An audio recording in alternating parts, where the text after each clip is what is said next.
کسی ماه شریف رمضان با ایمان به خاطر الله روزه میگیره گناههای پیشینش بخشیده می شود. 100% شی سخن پیغمبر 100% گارانتی های دیگر و حضرت دوام میده و من قام رمضان ایمانا و احتسابا غفر له ما تقدم من ذنبه. کسی شبهای رمضان قایم میداره، شبهای رمضان نماز تراویح میخونه، در تراویح سعی میکنه که ختم قرآن بگذاره، تمام گناههای پیشینش بخشیده میشود. این علاقه قیام شبهای رمضان است. 100% دیگه شید. حضرت در ادامهش میگه و من قام لیلة القدر ایمانا و احتسابا غفر له ما تقدم من ذنبه.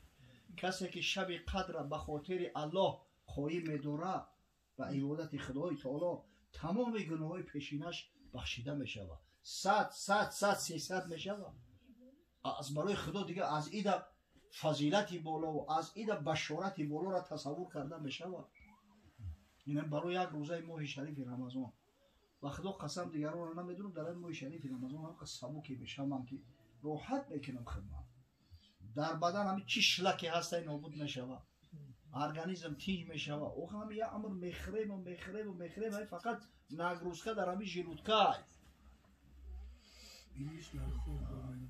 بله انسان به اختیار خودش نفسش قپیدنش بسیار مشکل است. میگی فرمان خدا های به خاطر فرمان الله همون نفس همه قپی. آخه این فایده و منفعتش اولا به همون ارگانیسمت میرسه کو. حالی که او فایده و منفعت اخرویش هستمونه در همین دنیا هم این راحت جانه کو. در غیر رمضان همین فقط در سری دسرخون خوردن توالت کوبی و او در رمضان سبک بر راحت همین آدمی با تقوا و توفیق امکان داره ببینه قاریات چند مرتبه ختم میکنن قرآن و حتی همین شخصایی که قاری قرآن هم نیستن آیری هم قرآن میخونن و وقت امکانات زیاد میشه بسیاری وقتی باره اینمی دسترخون و اینمی طعام همیو میگیرن وقتی همین چیزا نباشه او وقتت وفیر بشه و زیاد بشه. پس این رمضان باید به خشی و خوبی استقبال کنه. همین رمضان گذشته بعضی‌ها امکانیت نیافتن دیده تو زیرا راحت همین آدمی با تقوا و توفیق امکان داره ببینه قاریات چند مرتبه ختم میکنن قرآن و حتی همین شخصایی که قاری قرآن هم نیستن آیری هم قرآن میخونن و وقت امکانات زیاد میشه بسیاری وقتی باره اینمی دسترخون و اینمی طعام همیو میگیرن وقتی همین چیزا نباشه او وقتت وفیر بشه و زیاد بشه. پس این رمضان باید به خشی و خوبی استقبال کنه. همین رمضان گذشته بعضی‌ها امکانیت نیافتن دیده تو زیرا حسوس میخورن تو زیرا دریغ میگن که افسوس صد افسوس یک هفته شخ خوردیم 10 روز شخ خوردیم. از برای خدا وقتی امکانیت هست این خدای بزرگ همین درد همین بیماری و همین ویروسی کثافت الحمدلله ایوای مقام کرده است. شرایط امکانات زیاد است. سعی کنید که همین رمضان صدقه بگیرید. وقتی رمضان رو به خاطر الله گرفتی خداوند هم دنیا تو آباد میکنه و هم قیامت هم برای بدن هم فایده ایوخی. از برای خدا او بعضی چیزا رو عقلمون نمیگیره و حکمتش نمیفهمیم. ولی همین دیده که همین کسلو اهم و وزبینه بعد میفرمان گلادوفکا هیچ کاری دیگه که نشوه گلادنی میگن هیچی نخور هیچی نخور اما ارگانیسم هم کسلی را خودش نیست نابود میکنه گلادنی اوها همین را ایرو شریعت کنی و فرمان خدا کنی سربلندی و سعادت بیاوی کم نعمت ایوانی سعی کنی ماه شریف رمضان هم به خوبی و خشی استقبال کنی با خدا ای بس که مردی مسلمان به عذر به وجه شرعی روزه ماه شریف رمضان هم بخره. من همی زنکای را میدونم که اگه او عذر دارن اخی همه حالت حیث شمیوی گریه میکنن در رمضان این همی چند روز اگر چند قضاش هم میگن بعد میداریم نه که دیگه فضیلت رمضان هم نمیابن کن اگه این هدایت پروردگار خطیب دستن زنان را به عذر معین که هست زیطاعت بدارن گاه دست زنان را به خاطر حیض نفاس همه طاعت عبادت ایروزه و نماز بعضا باز میدارن تو به عذر یک سر نشینی چه زن روی کمزی زن لافی مردی مزن یا تاکسی زن میزنه دوملو ما خراتپا شهر پاساژیر میبریم و میونیم خیلی در ماه شریف رمضان ما در رخصت های کو ما مسافریم کو بخریم چکو میکنه خونه سوخته در روی ماشین ملایم کاندیشنر ماشین دوره او خونه بود ای خونه در راه برای تستر وقت میگذره چی در دوری تو روزت هم میخوری اینا بالفرض کارت بسیار وزبینه اگر به شرطی که در همین رمضان همون روزا تو 3-4 ریس نکنی ای کشنگی را میبری و هم خوراکی خوردن در خونت باشه برای تو درست نیست که به خاطر کار شده روزت هم بخوری همه دهقانا را که اجازت میتن روزشون را بخورن وقتی درو شده است سومه نداره که مردی کار بگیره بیاره دروگر بدوزه امکانی مثلا در حالت روزه درویدن نیست اگر ندروه همون مالش ضایع میشه این همین حالت شریعت رخصت چون میده ایتونه که هر چیز دیگه بهونه کنیم روزه ماه شریف رمضان را بخوریم یک توده جوانا نه شگری جو ایرا بید بچه‌ها یاشی بوزبالا دنبی بخره میکنن همین رمضان گذشته به خاطر آنکه ایمونیتت بو پس نشه و روزه را خوردیم ای بای بخدا قسم ای بای مردی گمان مبر که به 5 است زور و کتف با نفس اگر برایی دانم که شاطری مردی به این مسکولات نیسته به این پنجوات نیسته مرده کسی را میگن که انمی نفسی خیچه قبیده میتونه با شیر مردیت سگ ابلیس سید کرد ای به هنر بمیر که از گربه کمتری دعوای شیر مردی میکنی یک سگ شیطان ترا سیدت میکنه ترا درجه و منزلت این پشک کمتره که او پشک سید کرده نمیتونه سید ترا سیدت میکنه به قدر این ماهی بزرگ برسه بچه ها انشالله روزادارای ماه شریف رمضان به حد فضیلتی بلند دارن فرد روز قیامت یا مهمانای خاصه الله هستند سبحان الله مهمانای خاصه خدا ندا میشید از فرد روز قیامت اللهم توجهم بتاج الکرامه خدایا در سر روزادارای ماه شریف رمضان تاج کرامت بگذار روزادارای ماه شریف رمضان در صحرای محشر از دیگر مردم فرق میکنن تاج دارن در سرشو پیشونیاشو نور داره رنگ اینای پروژکتوری همه را روشن میکنن بعدم وقتی که جنتی ها طرف جنت حرکت میکنن همین جنت 8 در داره دری پرد میشه ریان میگن فیها باب یقال ریان لا یدخلها الا صائمون شهر رمضان یکی از درهاش میگه در نامش ریانه ای او در فقط روزادارای ماه شریف رمضان میدروین یکم کسی دیگر اجازه نمیتونه اینجا بدروین در سر تاج کرامت سبحان الله ای در ریان داخل جنت میشوند این روزه ماه شریف رمضان و قرآنی که به شبهای رمضان در تراویح میگذرونید آخی یا شفیع بر نمیشوند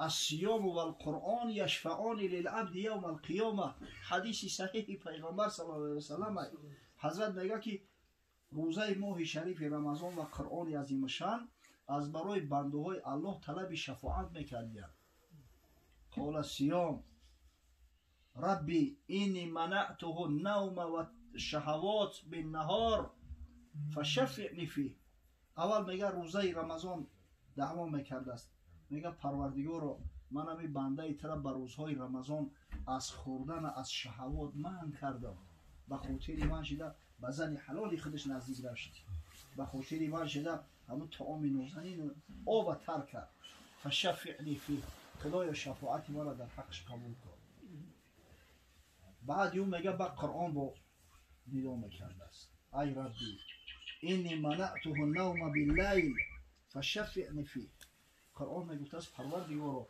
من این بنده روزدار ترا به شبهای رمضان از خواب باز میداشتم ختم قرآن میگذشت خدایا شفاعت ما قبول کن حضرت میگه فیشفعان شفاعت رمضان و شفاعت قرآن پیش پروردگار مقبول هستند خدای تعالی قبولش میکنه برای سعی کنید ماه شریف رمضان بخشی و خرسندی و یک غیرت همت و یک شجاعت قبول کنید وقتی خشقتی و حضرت صلی الله علیه و سلم گفت که هر کسی ماه شریف رمضان در میوبه شرایط امکانی روزه گرفتن داره و مقصد از همین فرصت خوب استفاده نمیبره که خدای تعالی گناههای پیشینش رو بخشه خار ندون سار بود دعای پیغمبر صلی الله علیه و سلم حتی در روایت اومده است دعای حضرت جبرئیل پیغمبر آمین گفت خاک در سر کسی که به عذر روزه ماه شریف رمضان بخوره که وای به حالش دیگه هیچ فایدهش نمیکنه. در حدیث اومد از حضرت میگه کسی قصدا روزه رمضان میخوره تمام عمر اگر من بعد روزه بگیره انا تلافی یک روزه کردن نمیتونه، او دیگه در نمیره. سبحان الله. اگه این مخلوق کارش همیده نشگیری این نفس شود بعد البته پشیمانی ها داره سعی کنه که حالی که امکانیت هسته شرایط هسته همین ماه شریف رمضان پاس قدرش برسه. بنده های مؤمن به همین میشناسن و به همین میدونن.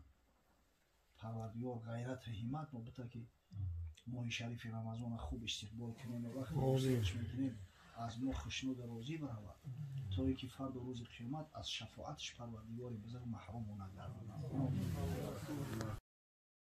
ترین عبادت خدای رو این نماز هم بود ترک شد رمضان رسد کرد.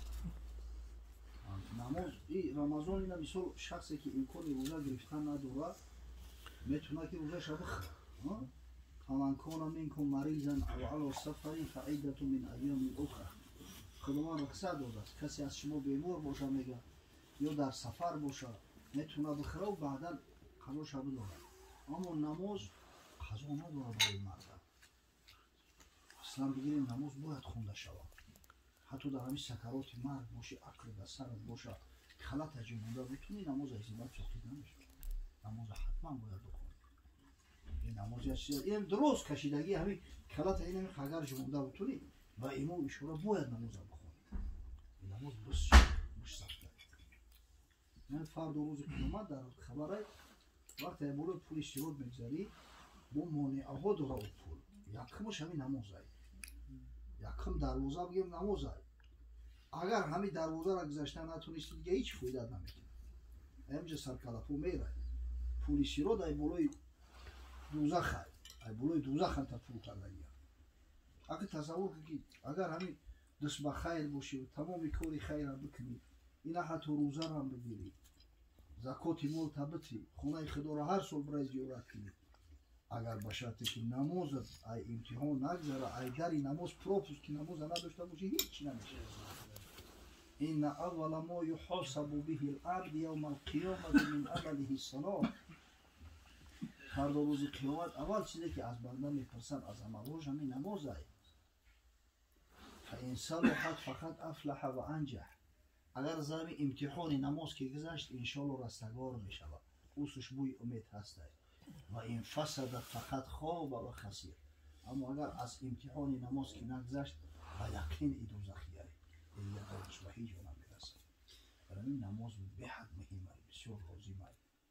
این نماز ای بچه خاص برای خدا مسلمان نمازش میشناسن چی تنبلی بچه دیگه همین اکثر بود من مسلمان جغرافی الحمدلله مسلمانم الحمدلله مسلمانم نماز نمیخونم الحمدلله مسلمانم روزه نمیگیرم. از برای خدا مسلمان کسی را میگن که ای رفتار و کردارش مردم بفهمن که این مسلمانه اما عملش نشونه اسلام ایمانش بود. اجو خوندو یک یابانیس میگه اسلام قبول کرده است یا عالم کلام بوده عالم فیزیک اسلام قبول کرده است. یک وقت اروپا دعوتشون میکنن در کدام کشور اروپا یک کنفرانس علمی به دست آورد. در مهمانخانه میآید یک ترک خطی شناس میشه و اون ترک هم فیزیک ای ترکیه اومده است. این مردک جیوای مسلمان ها دیده است در پیشش سخت زیارتش میکنه من نومش هم میگیره و همین پیشی میاد درش میکنه میگویم میگه که برادر عزیز که برادر میتونی مسلمان همین کوچه دا یک مسجد بوده است. من هم یک مسجد دیدم برای نماز منم بخونه این تر میگه من نماز نمیخونم ای تو گفتی مسلمانم کو خب الحمدلله مسلمانم من که نماز نمیخونم ای خودش میره و نماز نمیخونه میآید بعد ابید کنی یکون رستوران دارن کو میمونخونه میدونه که رستوران دا ترکشتگی در یک گوشم داری مسلمان شده میره دبر یاو میشینه میبینم مایده وینو زده است اوی حرام نیست خمره حرام ای او حرام ای میخیلیش کو تو نگفتی که مسلمانم او الحمدلله مسلمانم بوده که میرم میخیرم و گفته از گوش کجورا یا من اسلام گفته یکون دین دیگر را قبول کردم یا تو مسلمان هستی. بود گبری در زمان بایزید گفت تو رو یک مسلمانی سعید که چی باشد گر تو ایمان آوری تا بیابی صد نجات و سروری.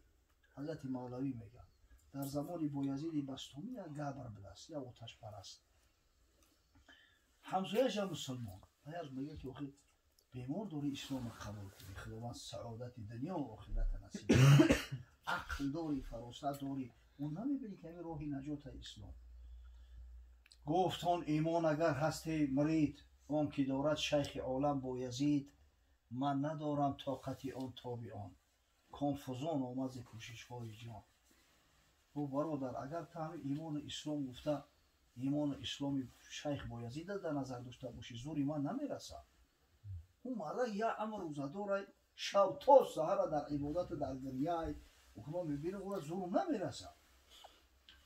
باز ایمان خودگر ایمان شماست می بدان میل است و می مشتهاست. نه که اگر همین اسلام گفتم اسلامی خطر در نظر داشته باشی یکان ذره میل رغبت ندارم دروغ میگوی غیبت میکنی حق مردم میخوری رو تصدیح میکنی اوگی میل ندارم به همین کار و رفتاری تو اون که صد میلش سوی اسلام بود چون شما رو دید آن فوتیر شود. یعنی آدم که حقیقتا میل رغبت به اسلام داره کار و رفتاری بعضی همین توی بوران یا میکنن دیلش خنک میشه. مشک آن است که خود ببوید نه آن که عطار بگوید. اوگی مشک چیزی را میگن که بوی مشک داره. اگر بگه پی عطار که باور کنیم و خونه سوخته عطار بگیره یک کپک مشک گفته بفروشم میخریم مشک بو داره. مسلمان همه داره. خداوند حفظ حتی در بعضی مذاهب سنت هم گفتن اما در مذهب ما رخصت هست یعنی یک امری مباح برای حکیما را برای قاضی را مستحب است استفاده چلا اما برای دیگر مردم یک امری مباح و فقها میگن نکنش بهتره. تو زمان پیغمبر صلی الله علیه و سلم برای ضرورت نگفتی چلا نفرمید نداشت حضرت.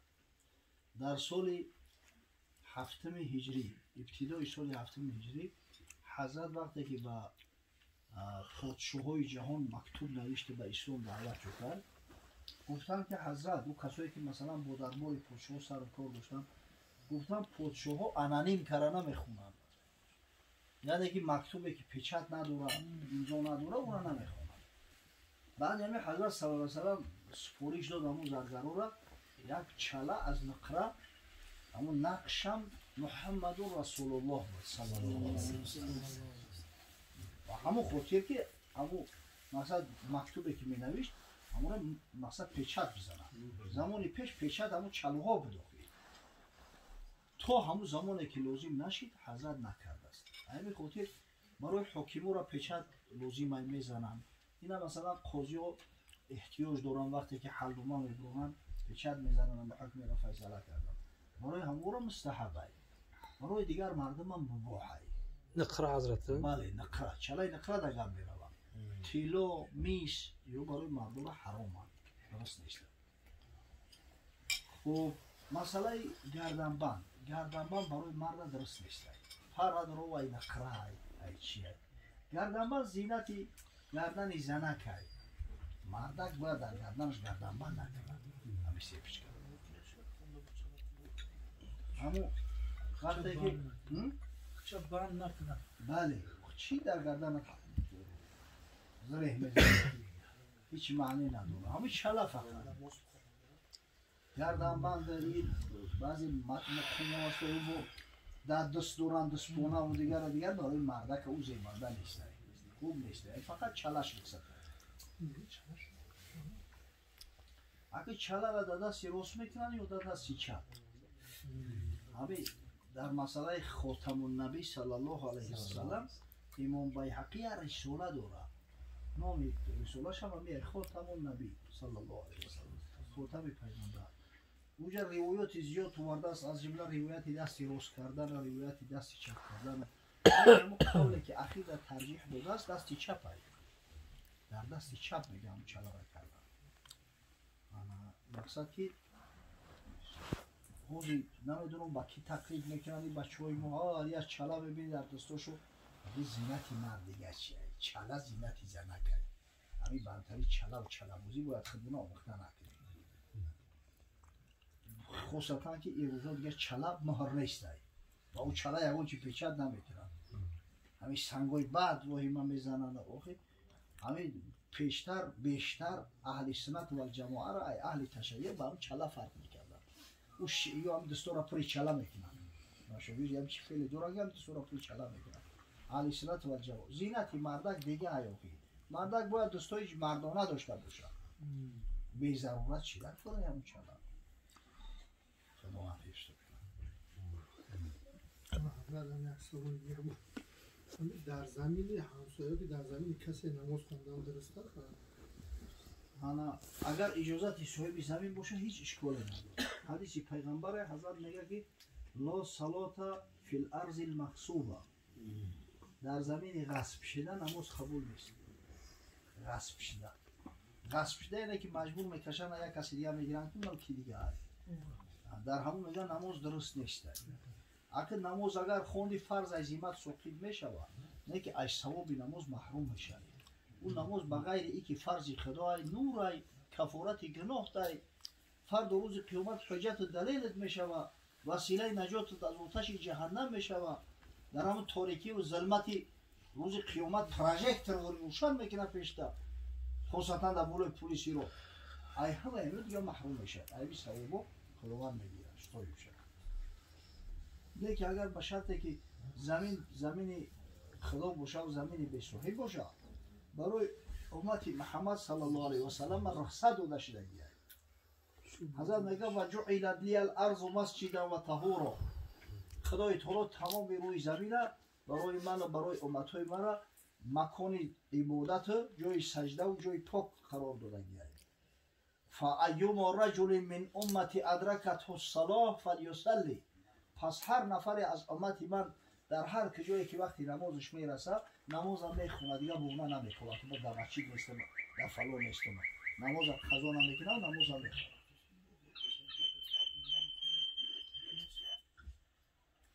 لبای همون کشتی بود است همون جا غرق شده میره 38 ساله کشته با مردمی خدمه یک گفی خوب دارن که لقمه را کلون بگی و گفت کلون نزن این خدا بزرگه چون مهربانه تو زمانی که ای حد نگذاشتی از حد که گذاشتی رسوا میتونه خدا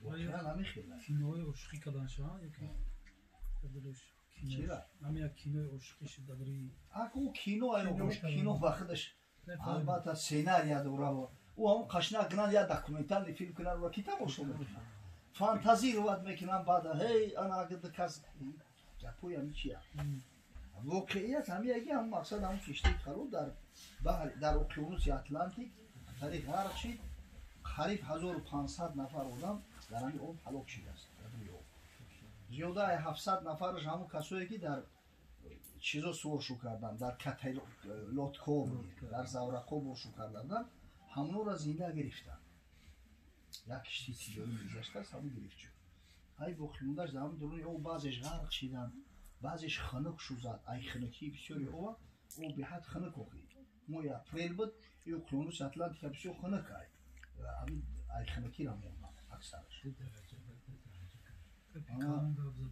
حضرت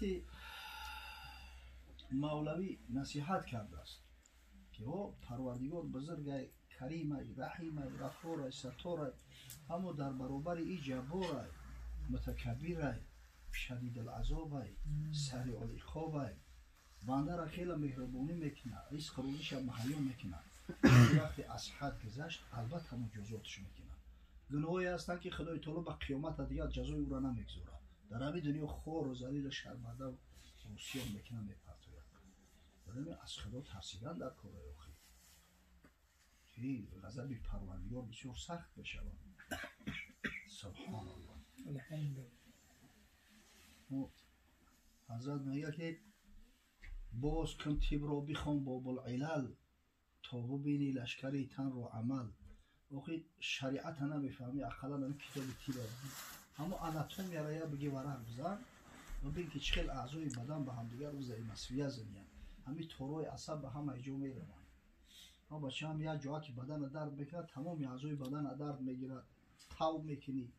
همین ببین که اوکی همه را خدای تو رو به هم دیگر زیمسویه زنی کرده است. چون که جانی هر جزوی وی است، دشمنی با جان آسان کی است. با کی تو سر به سر میشه؟ با پروردگار. و پروردگاری که تو را خلقت کرده است و پروردگاری که پر در دست الله قرار دادی. هر کار قدرت دور ای دستش بیاید، ای دستش گریخته نتونی، با کی 7-8 میکنی.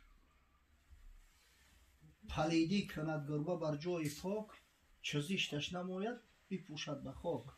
همین پشک های مکلف نیست، عقل نداره. یه جوده که رید دیده ای که بو محکمش میکنه خودش، بو برای بیزیب میتوام در چشمش. تو آزادی از ناپسندیده ها، نترسی که بر وی فتنه دیده ها. در قیصه پوشیدن گناهات نیستی، آشکار دست و فیسق و فساد بزنی. ای خدا نمیترسی؟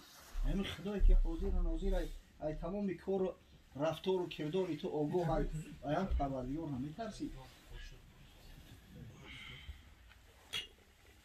بیندیش از آن بنده پرگناه، که از خواجه پنهان شود چند گاه.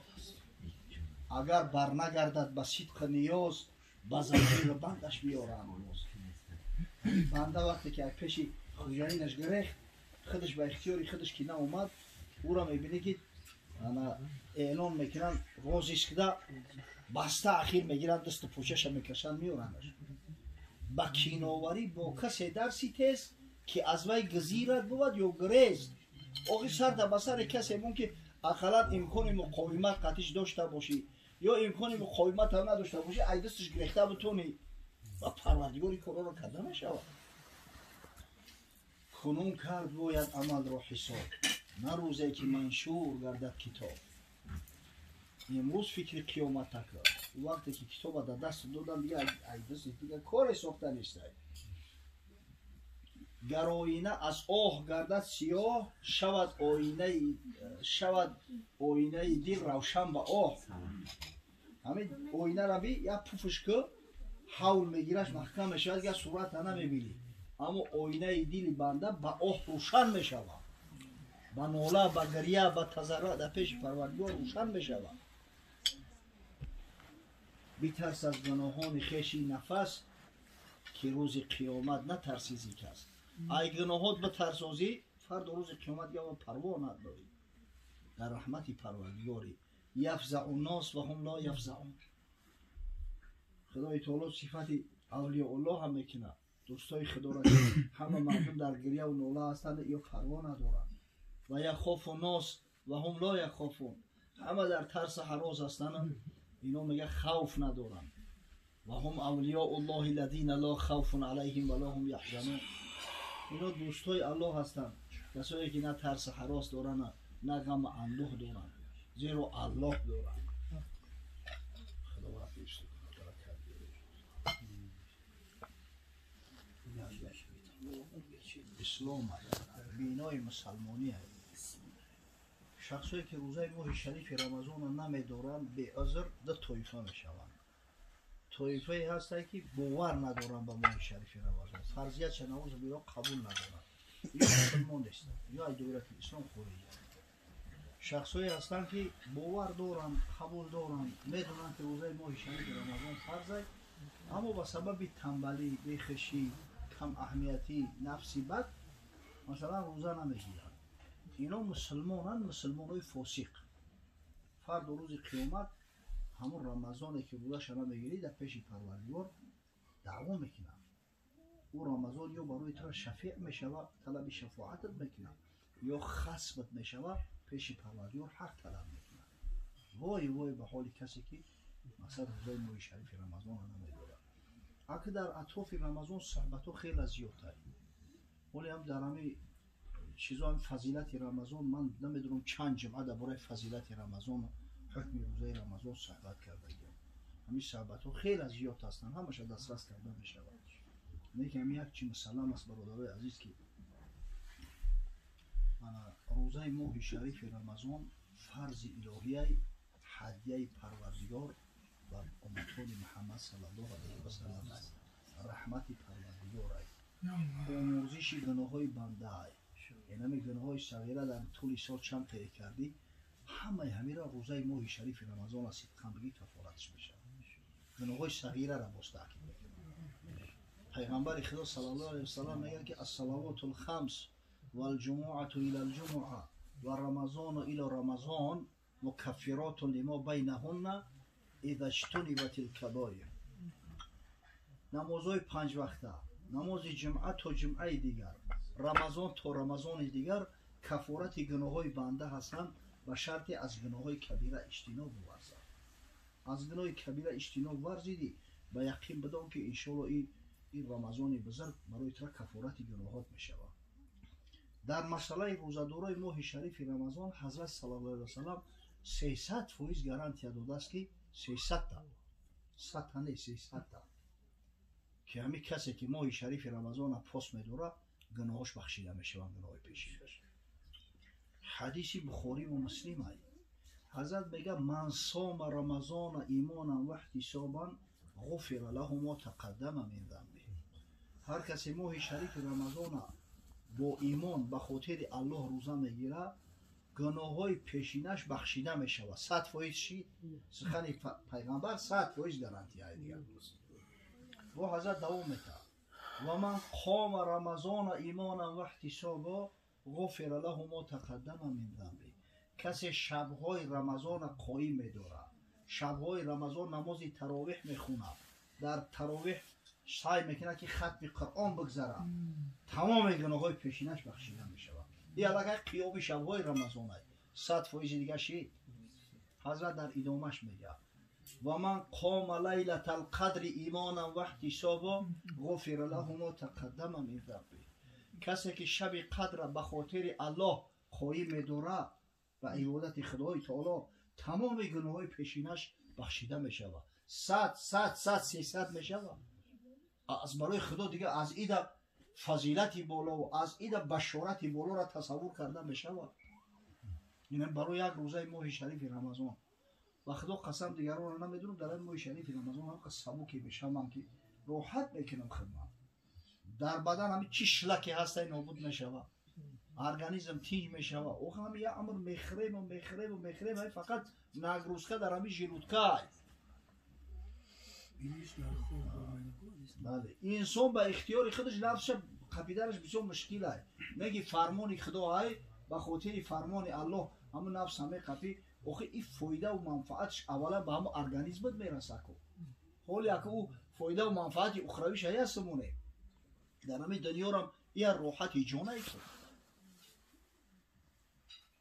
در غیر رمضان همین فقط در سری دسرخون خوردن توالت کوبی و او در رمضان سبک بر راحت همین آدمی با تقوا و توفیق امکان داره. ببینید قاریات چند مرتبه ختم میکنن قرآن و حتی همین شخصایی که قاری قرآن هم نیستن آیری هم قرآن میخونن و وقت امکانات زیاد میشه. بسیاری وقتی باره اینمی دسترخوان و اینمی طعام همیو میگیرن. وقتی همین چیزا نباشه او وقتت وفیر بشه و زیاد بشه. پس این رمضان باید به خشی و خوبی استقبال کنه. همین رمضان گذشته بعضی‌ها امکانیت نیافتن دیده تو زیرا حسری نه در عشق خدا دیو. همین طایفه مردم در جامعه همیشه بدن هستند ان شاء الله تو روز قیامت میمونند. یکی دیوانه بود از اهل روزه نکرده هیچ تنها نمازه. کسی آورد بسیار شفاعت که تو آمد به جمعه در جماعت. خونه در نماز توقع میخوند است. بعد همسایش پیش میاد گیر خونه آمد. پیغمبر خدا صلی الله علیه و سلم تاکید کرده است صلات الجماعت تفضل صلات الفرد ب25 درجه و فی روایت ب27 درجه. نماز جماعت نسبت نماز تنهاگذار 25 در روایت 27 درجه فضیلت بیشتر داره. و تو نخواه یک به 25 علی کنی نمیده نماز در جماعت بخونی. بعد روز جمعه کشید و ورش با مسجد در صف ایستاد است نکرد. امام القیصه چون برداشت آواز همه دیوانه عصیان کرد آواز. همه امام قرائت شروع کرد این دیوانه خدا با عصد در اومد. ننگی گواری با عصد میکنه. یکی بعد از نماز از وی بپرسید که جان در نماز از حق نترسید که بانگی گاو کردی بر سری جمع سرت باید بریدن چون سری شب. همون پهلوگیش بود که خونه سوخته در خونه خدا تو ای خدا شرم نمیداری بالفرض ای مردم شرم نداری ای خدا شرم نمیداری گووری با اسکر داشتی تو بدبخت کلت ببری مگر با حق نمیخواد.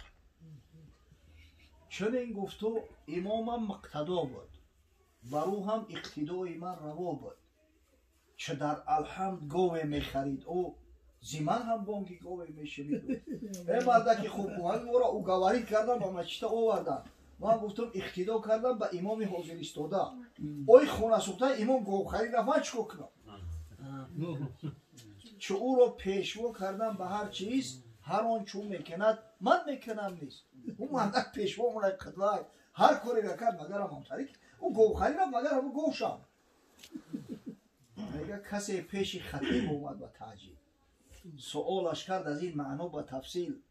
یک بودم پیش امام خطیب اومد که حضرت از جای دیوانه خدای باعث کرد نصیحتش کرده گفت امام تو گوخری رفت چیکار کنم همون راست میگه دروغ میگه.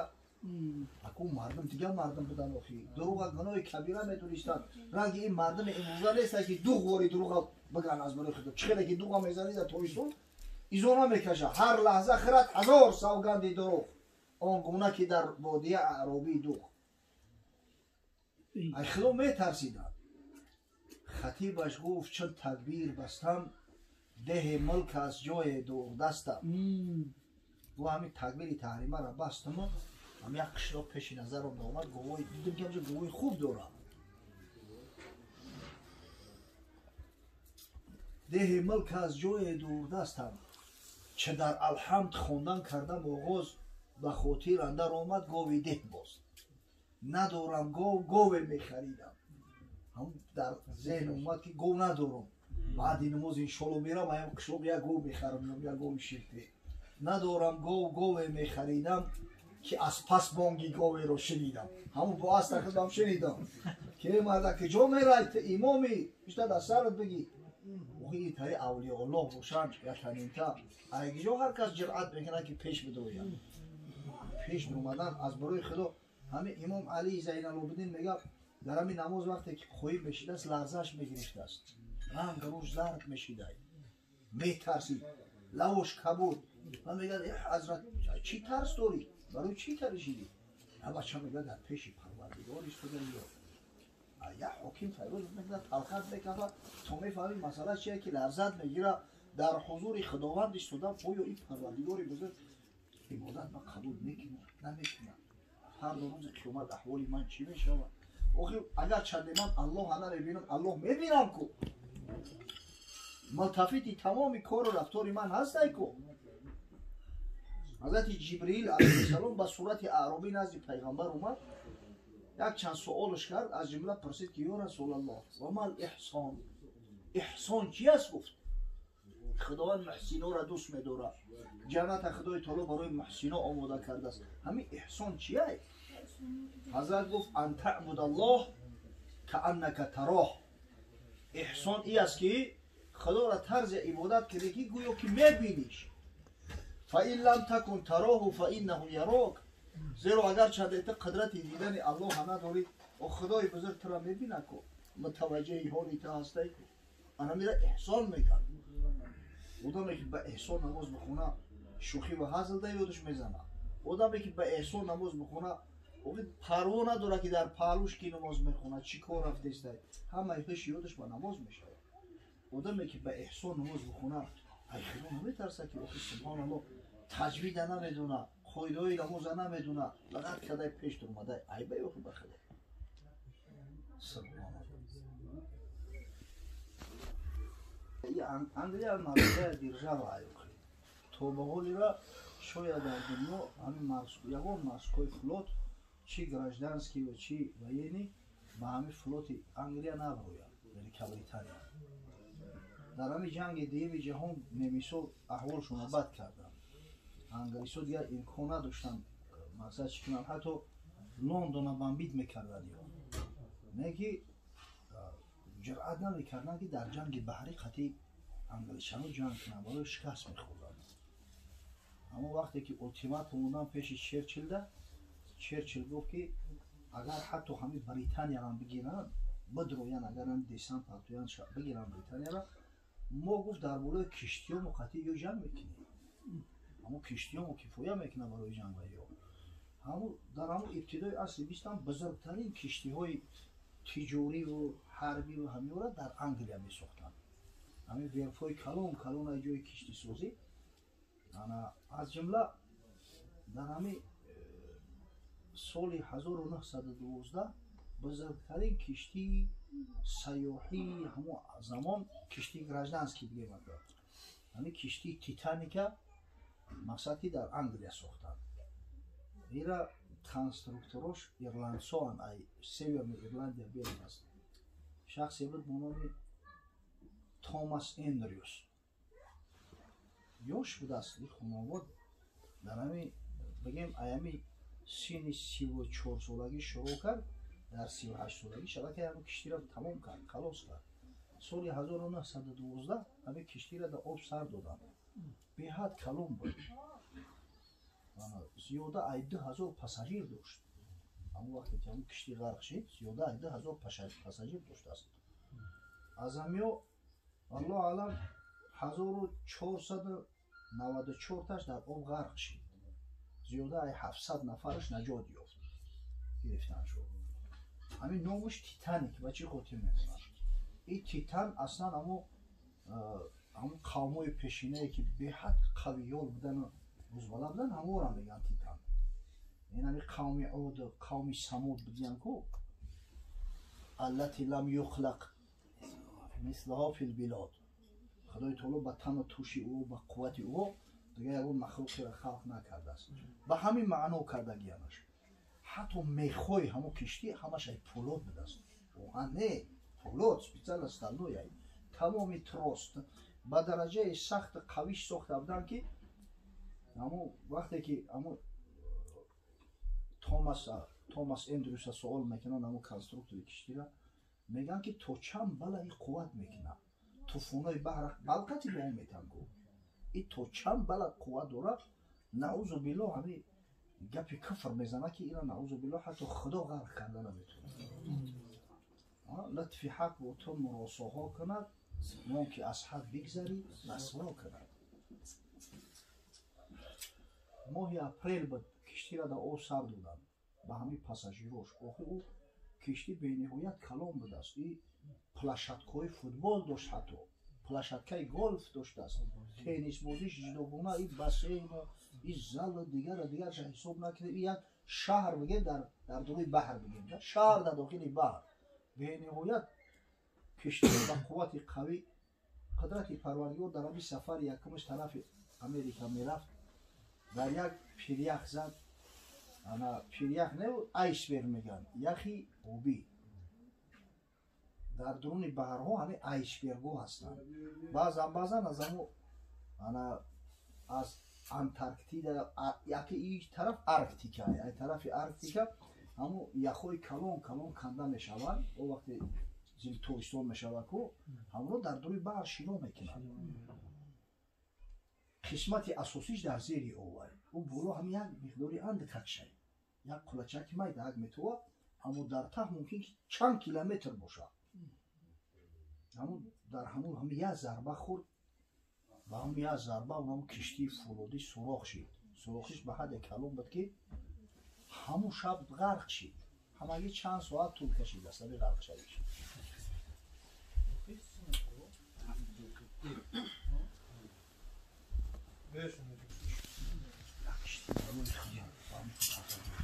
همین باید یک چند ساعت زیر آب شد. از بس که هوا به حد سرد خنک بود مردم در آب غلطیدن. اما راحت همین آدمی با تقوا و توفیق امکان داره ببینه قاری‌ها چند مرتبه ختم میکنن قرآن. و حتی همین شخصایی که قاری قرآن هم نیستن آیری هم قرآن میخونن و وقت امکانات زیاد میشه. بسیاری وقتی باره اینمی دسترخوان و اینمی طعام همیو میگیرن. وقتی همین چیزا نباشه او وقت موفق بشه و زیاد بشه. پس این رمضان باید با خشی و خوبی استقبال کنیم. همین رمضان گذشته بعضی‌ها امکانیت نیافتن دیده تو زیرا حسوس میخورن، تو زیرا دریغ میگن که افسوس صد افسوس یه هفته شا خوردیم 10 روز شا خوردیم از برای خدا وقتی امکانیت هست این خدای بزرگ همین درد همین بیماری و همین ویروسی کثافت الحمدلله ایوای مقام کرده است شرایط امکانات زیاده سعی کنید که همین رمضان صدقاً بگیرید وقتی رمضان به خاطر الله گرفتی خداوند هم دنیا تا آباد میکنه و هم قیامت هم برای بدن هم فایده ایوخی از برای خدا خب بعضی چیزا رو عقل ما نمیگیره و حکمتش نمیفهمیم ولی همین دیده که همین کسلو اهم وزبینه بعد میفرمان گلادوفکا هیچ کار دیگه که نشوه گلادانی میگن هیچی نخور هیچی نخور اما ارگانیزم هم کسلی را خودش نیست نابود میکنه گلادانی اوها همین را ایرو شریعت کنی و فرمون خدا کنی سربلندی و سعادت بیاوی کم نعمت سعی کنه ماه شریف رمضان هم به خوبی و خوشی استقبال کنه با خدا عیب است که بعضی مسلمان به عذر به وجه شرعی روزه ماه شریف رمضان هم بخره من همین زنکای را میدونم که اگه او عذر دارن اخی همین حالت حیث شمیوی گریه میکنن در رمضان این همین چند روز اگر چند قضاش هم میگن بعد میداریم نه که دیگه فضیلت رمضان هم نمیوان کو اگه این هدایت پروردگار ختم دستن زنان را به عذر معین که هست زیطاعت بدارن گاه دست زنان را به خاطر حیض نفاس همین طاعت عبادت ای روزه و نماز بعضا باز میدارن تا به عذر یک سر نشینی چه زن روی کم زیزن لافی مردی مزن یا تاکسی زن میزنن دوملو ما اخران تپا شهر پاساژیر میبریم و میونیم خیلی در ماه شریف رمضان ما در رخصت ای کو ما مسافریم کو بخریم چکو میکنه ای خونه سوخته در روی ماشین ملایم کاندیشنر ماشین دوره اوخه ای خونه و بود ای خونه در راه برای تستر وقت میگذره چی در دوری تو روزت هم میخوری اینا بالفرض کارت بسیار از بینای اگر به شرطی که در همین رمضان همون روزا تو 3-4 ریس نکنی ای کشنگی را میبری و هم خوراکی خوردن در خونت باشه برای تو درست نیست که به خاطر کار شده روزت هم بخری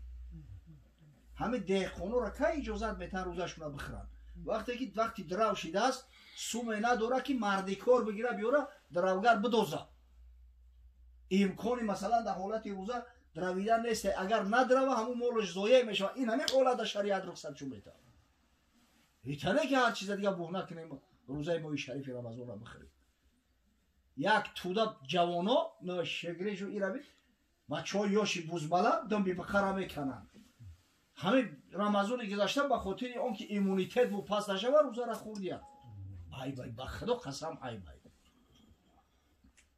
مردی گمان مبر که به 5 است زور و کتف با نفس اگر برایی دانم که شاطری مردی به این مسکولات نیسته به این پنجهات نیسته مرده کسی را میگن که انمی نفسی خیچ قبیده میتونه با شیر مردیت سگ ابلیس سید کرد ای به هنر بمیر که از گربه کمتری دعوای شیر مردی میکنی یک سگ شیطان ترا سیدت میکنه ترا درجه و منزلت را این پشک کمتره که او پشک سید کردن نمیتونه سید ترا سیدت میکنه به قدر این ماهی بزرگ برسه بچه ها انشالله روزدارای ماه شریف رمضان به حد فضیلتی بلند دارن فردا روز قیامت یا مهمانای خاصه الله هستند سبحان الله مهمانای خاصه خدا ندا میشید از فردا روز قیامت اللهم توجهم بتاج الکرامه خدایا در سر روزدارای ماه شریف رمضان تاج کرامت بگذار روزدارای ماه شریف رمضان در صحرای محشر از دیگر مردم فرق میکنن تاج دارن در سرشو پیشونیاشون نور داره رنگ اینای پروژکتوری همه را روشن میکنن بعدم وقتی که جنتی ها طرف جنت حرکت میکنن همین جنت 8 در داره دری پرد میشه ریان میگن فیها باب یقال ریان لا یدخلها الا صائمون شهر رمضان یکی از درهاش میگه در نامش ریانه ای او در فقط روزدارای ماه شریف رمضان میدروین یکم کسی دیگر اجازه نمیتونه اینجا بدروین در سر تاج کرامت سبحان الله ای در ریان داخل جنت میشوند این روزه ماه شریف رمضان و قرآنی که به شبهای رمضان در تراویح میگذرونیم آخه یا شفیع بنده میشوند. الصيام والقرآن يشفعان للعبد يوم القيامة. حدیث صحیح پیغمبر صلی الله علیه و سلم. حضرت میگه که روزه ماه شریف رمضان و قرآن عظیم شان از برای بنده های الله طلب شفاعت میکردند. قال الصيام ربي إني منعته النوم والشهوات بالنهار فشفعني فيه.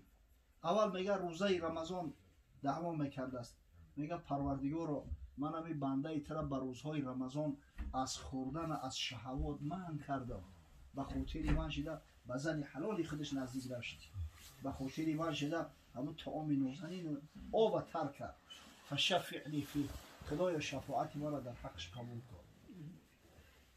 بعد یون میگه با قرآن با ندا میکرده است، ای ربی اینی منعته النوم باللیل فشفعنی فیه. قرآن میگفته است پروردگارا من این بنده روزدار ترا به شبهای رمضان از خواب باز میداشتم، ختم قرآن میگذشت، خدای شفاعت ما قبول کن. حضرت میگه فیشفعان، شفاعت رمضان شفاعت قرآن پیش پروردگار مقبول هستند، خدای تعالی قبولش میکنه.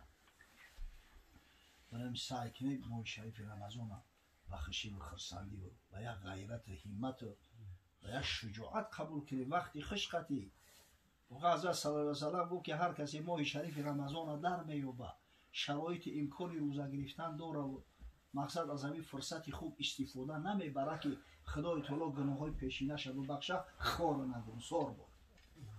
دعای پیغمبر صلی الله علیه و سلم حتی در روایت اومده است دعای حضرت جبرئیل پیغمبر آمین گفت. خاک در سر کسی که به عذر روزه ماه شریف رمضان بخره که وای به حالش دیگه هیچ فایدهش نمیکنه.